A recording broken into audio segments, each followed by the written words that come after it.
سلطان رکن الدین ببرس ایک عظیم مسلمان سپہ سالار تھا۔ اس کے کارنامے، کامیابیاں اور فتوحات سلطان صلاح الدین ایوبی کے برابر تھیں۔ یہ ان کے پائے کا سپہ سالار تھا، لیکن مورخین نے سلطان رکن الدین ببرس کے ساتھ انصاف نہیں کیا۔ ان کی بہادری، ان کے جرأت مندانہ اقدامات، کارنامے اور فتوحات تاریخ کی گرد میں دب کر رہ گئیں، جن سے آہستہ آہستہ پردہ اٹھتا رہتا ہے۔ آج ہم ان کی کہانی یہاں پہ بیان کرتے ہیں۔ تاریخ میں کئی واقعات ایسے ہیں کہ جن کے رونما ہونے کے سبب کچھ ایسا منظرنامہ بنا جس نے یکایک تاریخ کا دھارا موڑ دیا۔ 97 ہجری میں دمشق میں سلیمان بن عبد الملک کا مسند خلافت سنبھالنا اور اس کے نتیجے میں قتیبہ بن مسلم کا چین کی سرحدوں سے، طارق بن زیاد کا فرانس سے اور محمد بن قاسم کا فتح سندھ کے بعد پلٹ جانا اس کی ایک مثال ہے۔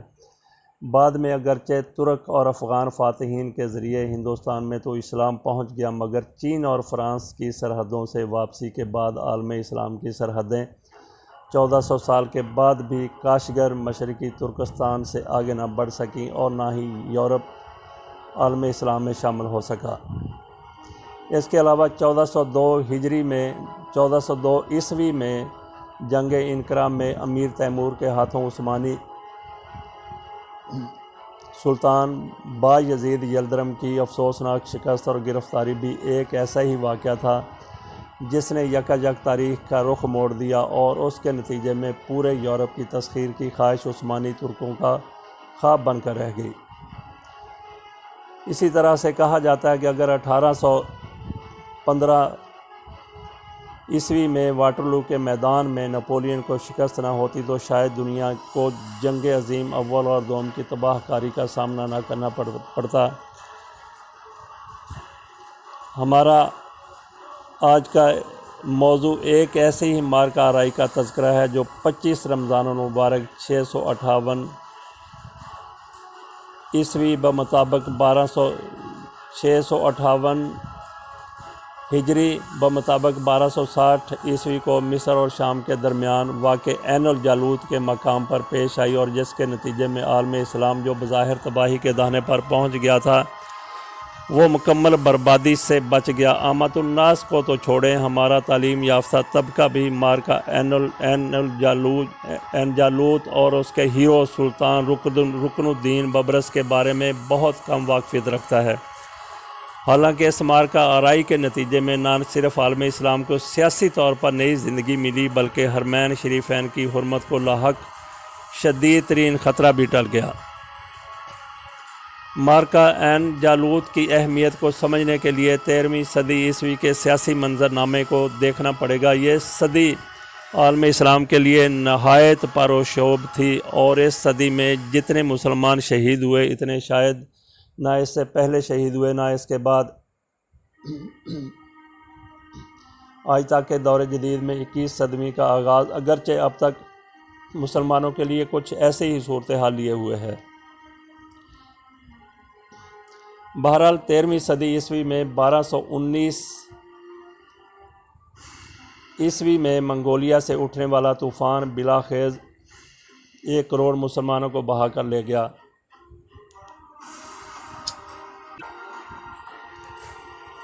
چنگیز خان نے پہلے تو چین کی عظیم تاریخی سلطنت کو برباد کیا، پھر اس نے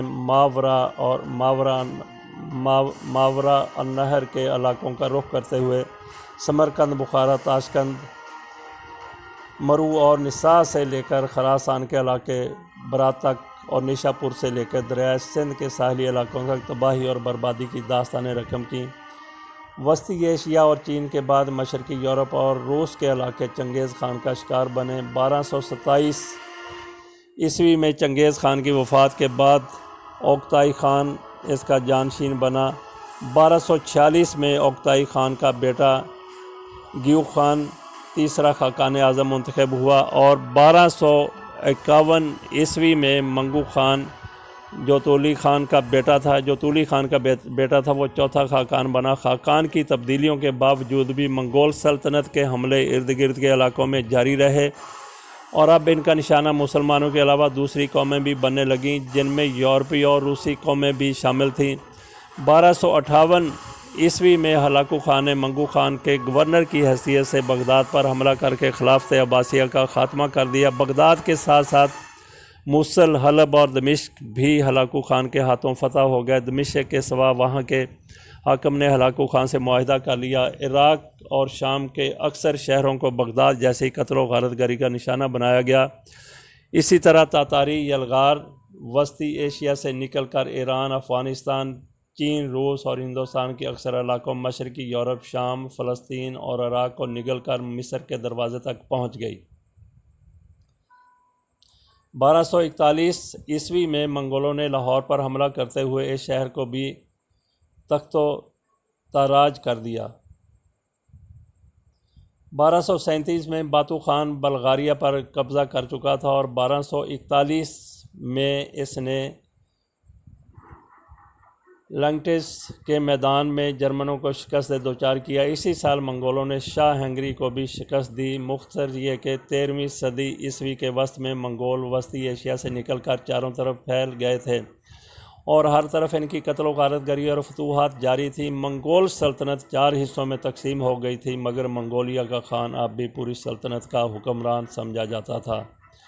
ایسے میں ہلاکو خان نے 3 لاکھ ٹڈی دل کے ساتھ عراق، شام، فلسطین کے شہروں کو فتح کر کے مصر پر حملہ آور ہو گیا۔ مصر کے بعد اب براہ راست منگول خطرہ حجاز کی مقدس سرزمین کے سامنے آ گیا تھا، جس میں مکہ مکرمہ اور مدینہ منورہ کے شہر آباد تھے۔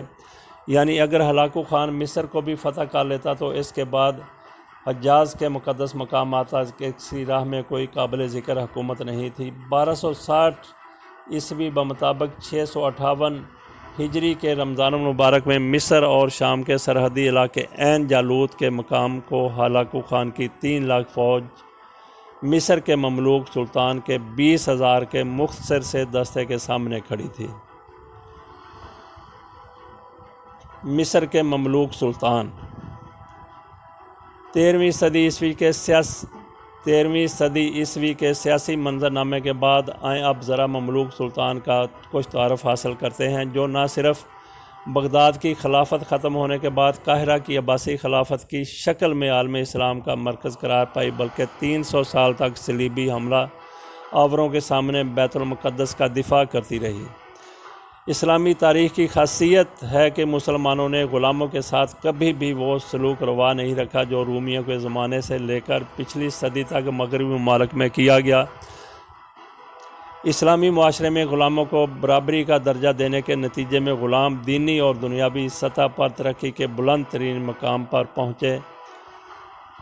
مصر کے مملوک سلطان اور ہندوستان کا خاندان غلامہ ان غلام سرداروں پر مشتمل تھا جو ترقی کرتے کرتے حاکم وقت بن گئے۔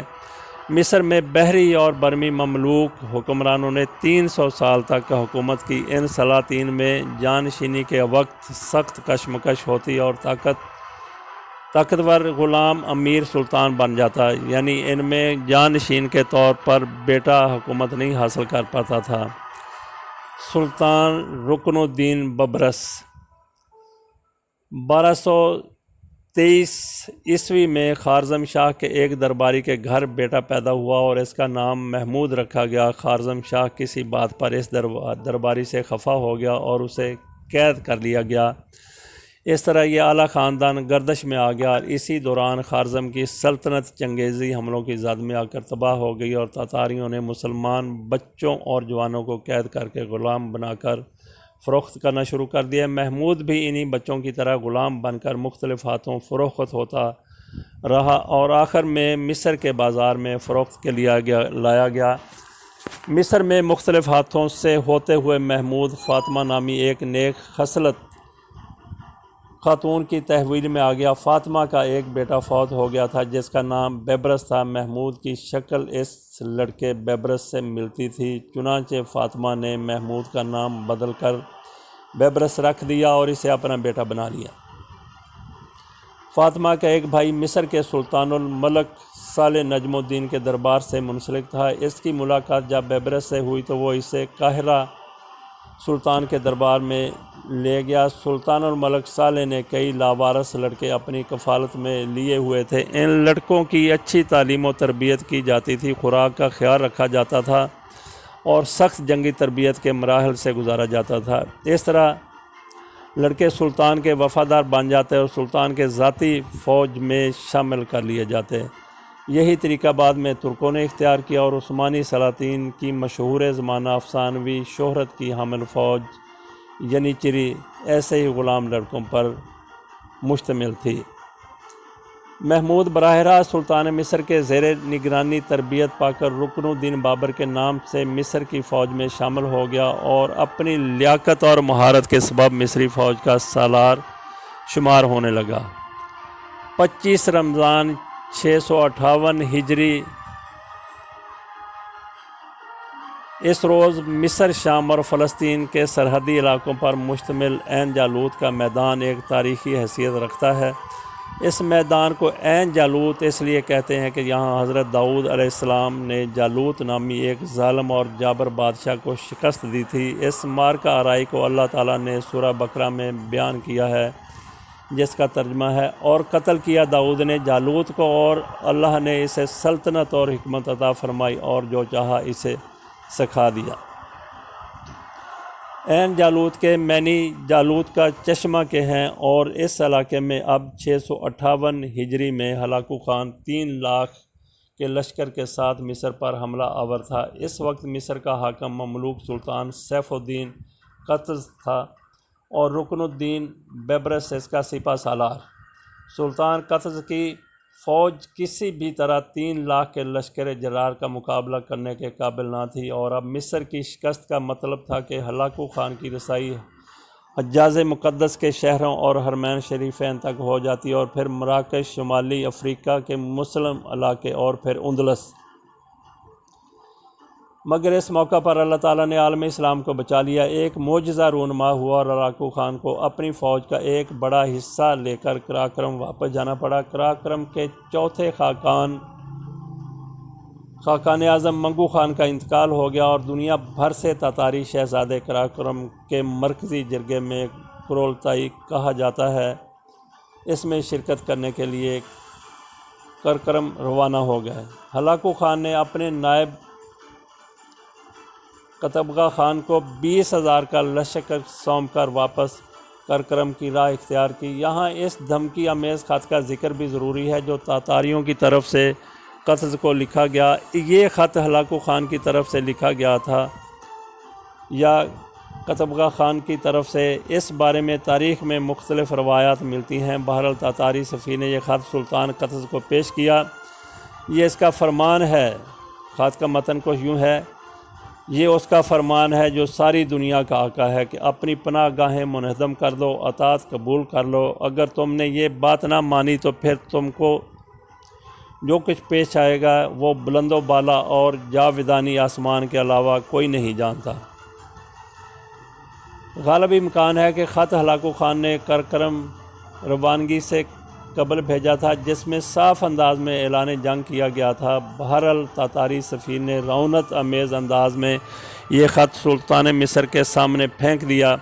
یہ انداز دیکھ کر سلطان مصر اور رکن الدین بیبرس کی آنکھیں غصے کے عالم میں سرخ ہو گئیں۔ سلطان کو خط کے مندرجہ جات پڑھ کر سنایا گیا تو سلطان نے سفیر سے کہا: ہمارا ہلاکو خان سے کوئی جھگڑا نہیں، لہٰذا اسے چاہیے کہ ہمیں ہمارے حال پر چھوڑ کر واپس چلا جائے۔ اس پر سفیر نے بڑی رعونت سے جواب دیا: تو گویا چاہتے ہو کہ تمہارا بھی وہی حشر کیا جائے جو ہم تمہارے خلیفہ کا کر کے آئے ہیں۔ جان لو ہمارے آقا کی قوت لامحدود ہے اور دنیا کی کوئی طاقت اس کا مقابلہ نہیں کر سکتی۔ تاتاری سفیر کا یہ انداز دیکھ کر سلطان نے مصر آگ بگولا ہو گیا اور اس نے کہا: ان تاتاریوں کی زبانیں گدی سے کھینچ کر انہیں قتل کر دیا جائے۔ ہماری طرف سے یہی اس خط کا جواب ہے۔ اور پھر اس گستاخ پیغام لانے والے کو وہیں تحتے کر دیا گیا۔ بہرطور 15 رمضان 658 ہجری بمطابق 1260 عین جالوت کے میدان میں منگول سالار قتبغہ خان اپنے لشکر کے ساتھ مقیم تھا کہ سلطان قتضہ اور امیر رکن الدین بیبرس افواج مصر کے ساتھ موجود ہوئے۔ ہلاکو خان کی روانگی کے بعد دونوں لشکروں میں عددی توازن تقریباً برابر ہو گیا تھا، کیونکہ تاتاری لشکر کا بڑا حصہ ہلاکو خان اپنے ساتھ لے گیا تھا۔ عملی طور پر افواج کی کمان رکن الدین بیبرس کے پاس تھی۔ بیبرس تاتاریوں کے قصے سن کر کہا کرتا تھا کہ وقت آنے دو، ہم ان وحشیوں کو بتا دیں گے، صرف وہی لڑنا نہیں جانتے، بلکہ دنیا میں کچھ ایسے لوگ بھی ہیں جو ان کی گردنیں دبوچ سکتے ہیں۔ قتبغہ خان کو ہلاکو خان کی طرف سے واضح ہدایات تھیں کہ اس کی واپسی پر اسی جگہ قیام کرے اور مصر پر ہرگز حملہ آور نہ ہو۔ امیر رکن الدین بیبرس کو جب ہلاکو خان کی واپسی کی اطلاع ملی تو اس نے سلطان قطز کو فوراً منگولوں پر حملہ کرنے کا مشورہ دیا۔ اس طرح باقاعدہ طور پر آگے بڑھ کر رکن الدین بیبرس نے منگول لشکر پر حملہ کر دیا۔ عین جالوت کی اس تاریخ ساز جنگ میں رکن الدین بیبرس نے تاتاریوں پر ان کا اپنا طریقہ حرب استعمال کیا۔ اس نے اپنے چند دستے ایک گھاٹی میں گھات لگا کر بٹھا دیے۔ بیبرس نے ابتدائی طور پر پسپائی کا انداز اختیار کیا اور منگول اس کی چال میں آ کر گھاٹی میں پھنس گئے۔ گھات لگا کر دشمن کو تنگ جگہ لا کر پھنسانا تاتاریوں کا اپنا انداز جنگ تھا، جو رکن الدین بیبرس نے خود ان پر استعمال کیا، اور ماضی کی فتوحات کے نشے میں سرشار قتبغہ خان بیبرس کی چال میں آ گیا۔ گھاٹی میں گھات لگائے محفوظ مصری دستے نے منگولوں کو تہس نہس کر دیا۔ منگول لشکر میں ابتری پھیل گئی اور وہ دو اطراف سے مسلمانوں کے گھیرے میں آ گئے۔ بیبرس نے منگول فوج کا قتل عام کیا اور انہیں اس بری طرح سے مارا کہ تاریخ میں اس سے پہلے تاتاریوں کے ساتھ کبھی ایسا نہیں ہوا تھا۔ قتبغہ خان بیبرس کے ہاتھوں گرفتار ہوا۔ بیبرس نے اسے قتل کر دیا۔ منگول لشکر مکمل طور پر قتل یا گرفتار ہو گیا۔ مقتول سالار قتبغہ خان کی لاش کی نمائش قاہرہ کی گلیوں میں تاتاری قیدیوں کے ساتھ کی گئی اور بعد ازاں ان قیدیوں کو بھی قتل کر دیا گیا۔ مارکا عین جالوت کے نتائج۔ عین جالوت کے میدان میں تاتاریوں کی شکست کی خبریں شام اور فلسطین کی منگول مقبوضات میں آگ کی طرح پھیل گئیں۔ مسلمانوں نے منگول حاکموں کے خلاف بغاوت کر دی اور جگہ جگہ سے خبریں آنے لگیں کہ مسلمانوں نے تاتاریوں سے شہر واپس لینے شروع کر دیے ہیں۔ اس طرح دیکھتے ہی دیکھتے شام اور فلسطین کی اکثر مقبوضات منگول تسلط سے آزاد ہو گئیں۔ اس طرح منگولیا سے اٹھنے والی کالی آندھی 40 سال تک مظلوم مسلمانوں کا خون پی کر 1260 میں عین جالوت کے میدان میں رکن الدین بیبرس کے ہاتھوں اپنے انجام کو پہنچ کر دفن ہو گئی۔ اگرچہ اس کے بعد تاتاریوں نے مسلمانوں کے علاقوں پر کئی حملے کیے، مگر ان کے ناقابل شکست رہنے کا تاثر ختم ہو گیا تھا۔ اب مسلمان ہر جگہ ڈٹ کر ان کا مقابلہ کرتے۔ ہندوستان پر مسلسل تاتاری حملے اور خلجیوں کا کامیاب دفاع اس کی ایک روشن مثال ہے۔ رکن الدین بیبرس کا مصر کے تخت پر قبضہ۔ مملوک سلاطین میں جانشینی کا کوئی نظام نہیں تھا، بلکہ طاقتور امیر ہی حاکم اور سلطان بن جاتا تھا۔ مارکا عین جالوت سے قبل سلطان نے مصر سیف الدین قطز اور رکن الدین بیبرس کے درمیان معاہدہ طے پایا تھا کہ فتح کے بعد شام میں حلب اور اس کے اطراف کے علاقے بیبرس کے تصرف میں دے دیے جائیں گے، مگر بعد میں سیف الدین قطز مکر گیا اور اس طرح قطز اور بیبرس کے درمیان رنجش پیدا ہو گئی اور مارکا عین جالوت کے چند دنوں بعد ہی پراسرار طور پر سلطان قطز قتل کر دیا گیا اور رکن الدین بیبرس سلطان مصر بنا۔ سلطان قطز کے پراسرار قتل میں تاریخ میں سلطان بیبرس کا مشکوک انداز میں نام لیا جاتا ہے۔ ہلاکو خان کا انجام۔ سقوط بغداد کے حوالے سے ہلاکو خان کو تو اکثر قارئین جانتے ہوں گے۔ اس مرد خونخوار کا انجام کیا ہوا؟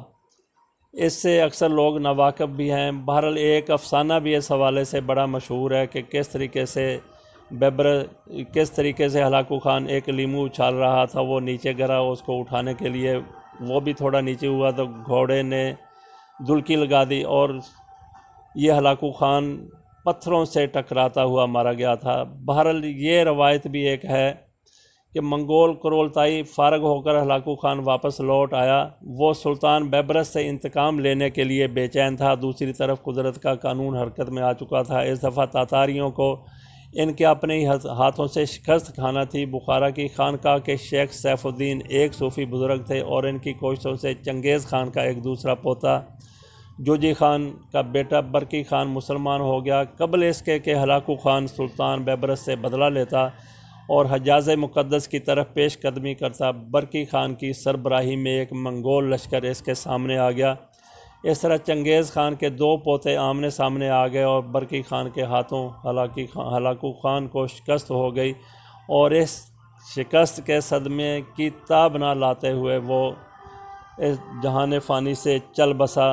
اس پر علامہ اقبال نے اپنا مشہور زمانہ شعر کہا تھا، ہے ایاں یورش تاتار کے افسانے سے، پاس بام مل گئے کعبے کو صنم خانے سے۔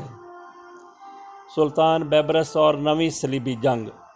سلطان رکن الدین بیبرس کو نویں اور آخری صلیبی جنگ کا ہیرو بھی تسلیم کیا جاتا ہے۔ منگولوں سے فارغ ہو کر اس نے شام، فلسطین اور مصر کی عیسائی مقبوضات کی طرف توجہ دی اور ایک کے بعد ایک عیسائی علاقے کو فتح کرنا شروع کیا۔ 1270 عیسوی میں فرانس کا شہنشاہ لوئی نہم یروشلم ہمارا ہے کہ نعرہ لگاتا ہوا یورپ کی صلیبی افواج، نائٹس اور ٹیمپلرز کو ساتھ لیے مصر پر حملہ آور ہو گیا۔ سلطان رکن الدین بیبرس نے یہاں بھی شہنشاہ لوئی نہم کا ڈٹ کر مقابلہ کیا اور صلیبیوں کو عبرتناک شکست سے دوچار کر دیا۔ فرانس کا بادشاہ لوئی نہم بیبرس کے ہاتھوں گرفتار ہوا اور بعد میں اسے کثیر رقم کے عوض رہا کر دیا گیا۔ اس صلیبی جنگ کے بعد دوبارہ یورپی افواج صلیبی جنگ کے نام پر عالم اسلام پر حملہ آور نہیں ہوئی۔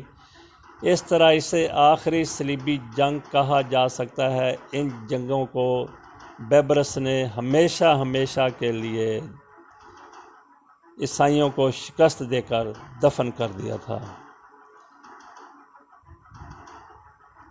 منگول یلغار اور صلیبی جنگیں دونوں کا خاتمہ سلطان رکن الدین بیبرس کے ہاتھوں سے ہوا اور افسوس کی بات ہے کہ یہ کردار ہماری تاریخ میں اب وقت کی گرد تلے دب کر گمنام ہو چکا ہے۔